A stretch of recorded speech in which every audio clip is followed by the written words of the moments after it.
We're only human. Hi guys, welcome back to the official podcast of the College of Education and Human Sciences.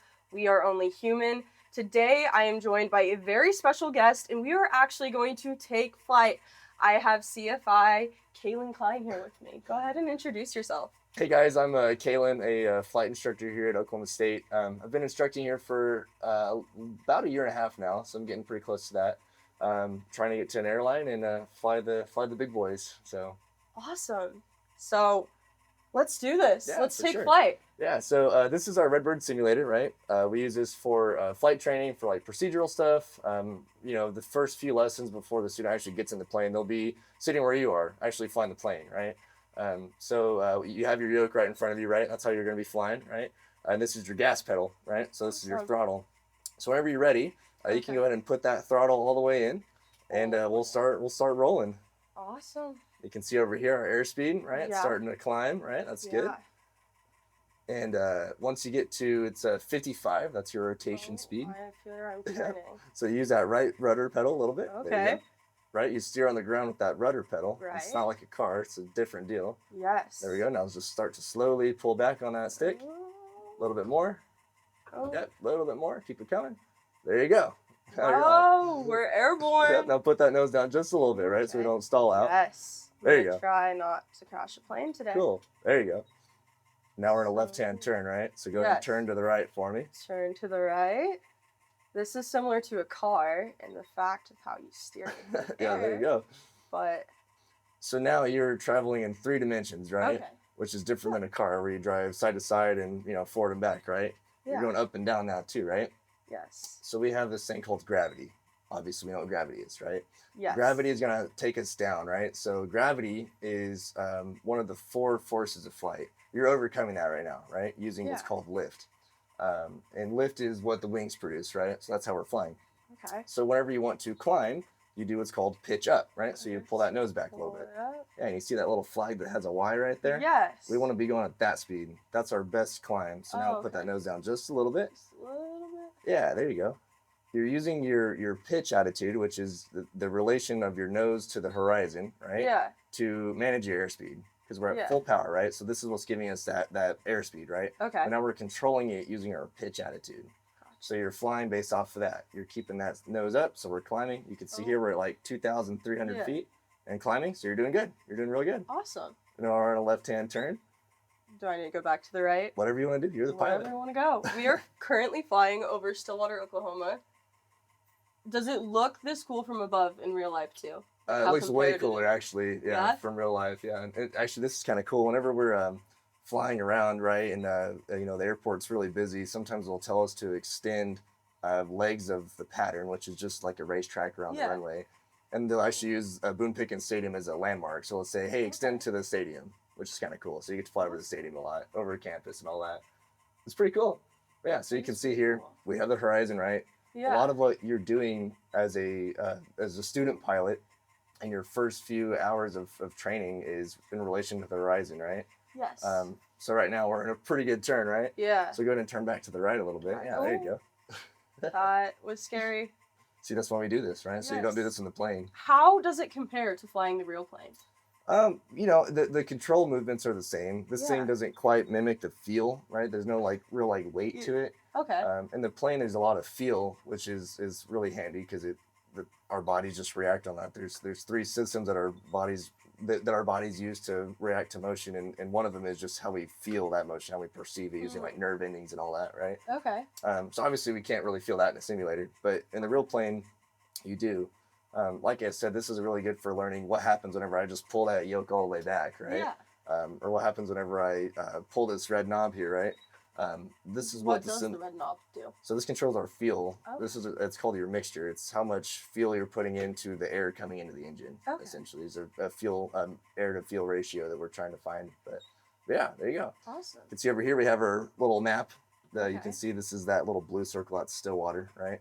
Oh, so I've flown away from Stillwater. Yeah, a little bit. Now? This ring right here is right now it's set for 3.75 miles. So yeah, we're flying around. Stillwater's back over there somewhere behind us, right? But yeah, cool. Lots of stuff you can do with this. Awesome. What is like the most common mistake you see new flight students make? um, so whenever you're landing, there's a thing called the flare, which if you've ever been on a big plane, you've noticed whenever you land, your nose is up a little bit, right? Yeah. That's the flare, right? We want to land on our main gear first, the two, not the nose landing gear, the other two landing gear, right? Okay. Because the nose gear is probably the most fragile part of the plane. So what a lot of students will do is they'll just elect to not flare at first because they just don't know. And that leads to a pretty firm, hard landing, and that makes the instructor super sad. But then we correct it, and then they'll all get after that. Okay. So, yeah, that's one of the first things, and then just figuring out how to fly. Super weird deal. Another thing is not using those rudders down there like you. I'm not gonna lie, I've been keeping my foot on it like it's a gas pedal, even though you informed me that it's not. Well, the good thing is you're putting your foot on the right rudder pedal, which is usually what you need. Okay. This propeller has a lot of it's called left turning tendency, so using that right rudder pedal actually helps out a lot. Awesome. And there's a way you can measure that using this little slider right there. You see that triangle with that slider? Yeah. So if you want to keep that slider underneath that triangle, so there you go. It's like a little teeter-totter. It is like a teeter-totter, yeah. Yeah, so this is exactly what it's like to fly a plane. The control inputs are the same, right? We just can't really feel it the same way that you would in the actual plane. But the motion that you're doing is all the same. Is all the same. Mm-hmm. You mentioned before that you can program the flight simulator to fly anywhere in the world, really. Where is your favorite place to practice? I like to go to San Diego. Awesome. San Diego is kind of cool. There's they have a lot of things modeled there. Like all right around the airport is the baseball stadium, and there's an aircraft carrier and cruise ships and all that. So it's kind of cool. Then it gives you some, out here it's pretty flat. Yeah. San Diego has a little more terrain, so it's kind of cool. And it's got a big, long runway that, you can do several landings on. So yeah, it's pretty fun. What is the coolest thing you think you can do in the simulator in terms of like any flight tricks or? Well, so there's the physics in this thing. You can't do like super crazy maneuvers or anything, but from a training standpoint, the coolest thing is you can program failures, right? Okay. There's some things you can do in the real plane to kind of simulate a failure, but you can't actually have some sort of failure, right? That's obviously something we don't want to do, right? But in this thing, you actually can. So like using my phone, I can connect to the simulator, and I can actually program it to have the engine fail, right? So then you go through that whole procedure that we have, right? And then you can actually put it down in a field somewhere, right? We're not going to actually go land in some guy's field out, by Perry or whatever, right? But we can do that here. Yeah, we can do that here. Awesome. There's a whole litany of failures that you can use to sort of get the students to use the training that they've had for so long, right? To make inputs, right? To figure out what's their logic, right? We're trying to figure out their logic a lot of time. And you can see that through the simulator a lot. Awesome. It's pretty neat. Is that Lake Carl Blackwell beneath us right now? Yeah, so that's McMurtry and Carl Blackwell. Okay. And you can see those over here on your map as well, too. That's really cool. Yeah, it's pretty neat. Like I said, I mean, this is, as far as the terrain details, this is pretty much Stillwater. Obviously, it's not going to have the correct buildings in the right places, right? Okay. But yeah, all the terrain data is still there. So, like, that's Bloomer over there, right? Awesome. Yeah, it's pretty neat. And there's the airport. And there's it. So that's where we just were. Yeah, so those two lights right there, we took off from that runway and went that way. Now we're back over to here. Awesome. So I've been turning. Yeah, you've been doing a big left-hand turn, which is totally fine. Okay. Yeah, it's pretty cool. Awesome. What made you want to be a pilot? I don't know. I've always wanted to be a pilot forever, ever and ever. You've known? Yeah, it was just funny. I don't have any family, any immediate family that's a pilot, but I've always loved it. It's been a lot of fun. So it's and I started all my training here. I got my private pilot here in 2022, summer 2022. I started training in August of 2021. Became a CFI in 2024 in September, and been working here as an instructor ever since. So awesome. Pretty cool. That is really cool. You can work on a landing too if you want. I would love to try. Okay. I'm a little bit scared of crashing. Here, let me get you set up for it. Then I'll pass controls over to you. Let you take over for a minute. So we're pretty high. So what I'm going to do is a tactical descent, which is not a real maneuver, but I like to call it a tactical descent. Okay. And we can actually measure that over here. So like I said, this is your airspeed. So right now we're at 90 knots and slowing down. This is our it's called an altimeter. Mm-hmm. It's measuring our altitude in relation to sea level. So right now we're going 5,600 descending down. The field elevation out here is 1,000 feet, right? Because we're not right at sea level. So whenever we're on the ground here in Stillwater, our altimeter should read about 1,000 feet. Okay.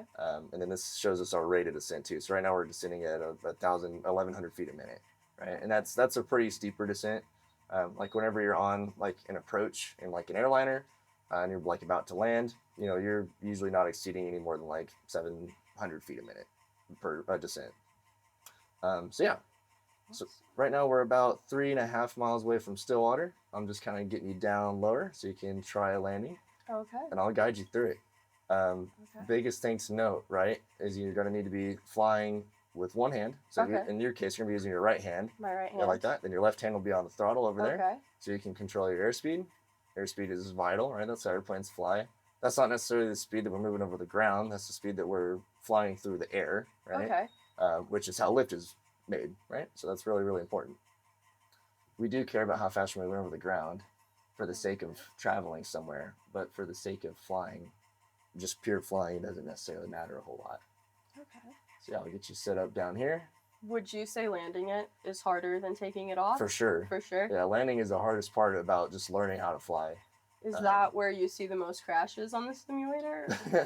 Well, it depends on what you're doing, right? Okay. But yeah, it can be, especially with like a brand new private student who's on like lesson 1 and they just have never been around an airplane, obviously because they're in their starting training, right? So that's what's going to happen.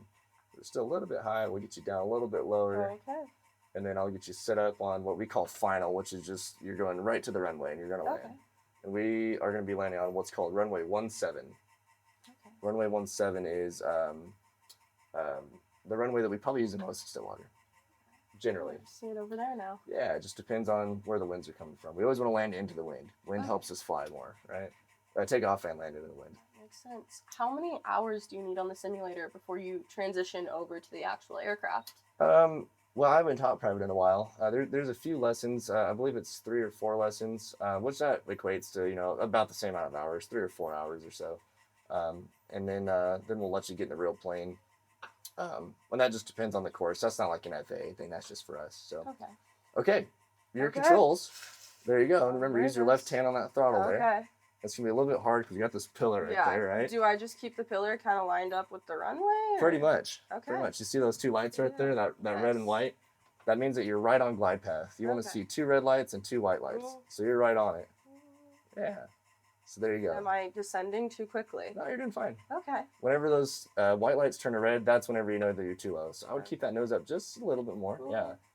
Yeah, there you go. Cool. Just my heart is beating so fast. Well, luckily for you, if you do wreck, we're not going to get hurt. So this is true. This is why we simulate first. Right. So why don't you put that power in a little bit? Yeah, right about there, about halfway. And we're going high again. That's all right. There we go. There is so much to look at in here while you do this. Do you ever get overwhelmed? At first, it's easy to, for sure. Keep that nose up. We're getting pretty low. Give you a little bit of power. Just put that power in a little bit more, about halfway. Yeah, there you go. Yeah, it can be overwhelming at first. Since you probably are a little bit overwhelmed right now, right? Yeah. That's okay. So I push the power in a little bit more again? Or? No, you're all right. You're doing good. Just hold that nose level a little bit. We're just kind of descending. I feel like I'm missing the runway. Well, if you put us in the dirt again, that's okay. Okay. There you go. Yeah, just a little bit more to the right. And I'll kind of level that wing back out. Pull that nose up just a hair. There you go. There we go. Yeah. Now start to take that power out. Just gently take that take it back out, right? Sorry. Yeah. No, you're good. Will it Pick that nose up. Oh, bam. And I crashed. It happens to the best of us. Not in a real plane, though. Not in a real plane? No. You don't let... hasn't happened to me, at least. So. Did you crash when you first started? Well, no, I don't think I did. You didn't? We also didn't we didn't use the sim as much whenever I started, though. Okay. Which we probably should have. I did have one pretty bad landing, though. That was fun. My instructor wasn't very impressed, but... I believe it. I'm not super impressed with myself, but that's okay. It's my first time. First so I'm time. Let it go. Thank you so much for joining me today. Of course. Is there any advice you would give somebody younger than you who wants to get into flying? Yeah. Gosh, that's a tough one. There's so much to talk about, but just get involved, right? The biggest thing you can do for yourself is just get involved early on and stay committed. You're going to go through parts in your training where it just sucks a little bit, right? That's called the learning plateau. But if you can get through it, power through it, it's really worth it. It's the most fun I've ever had in my life, flying an airplane. So awesome. Well, I have sure had fun with you here today. Cool, thank Thank you so much. Yeah, thanks for having us. And thank you guys for tuning in. Stay connected to learn more, and we're going to see what we try next. Thanks for joining us on We Are Only Human. We good? Great job, guys. Cool. That was so fun.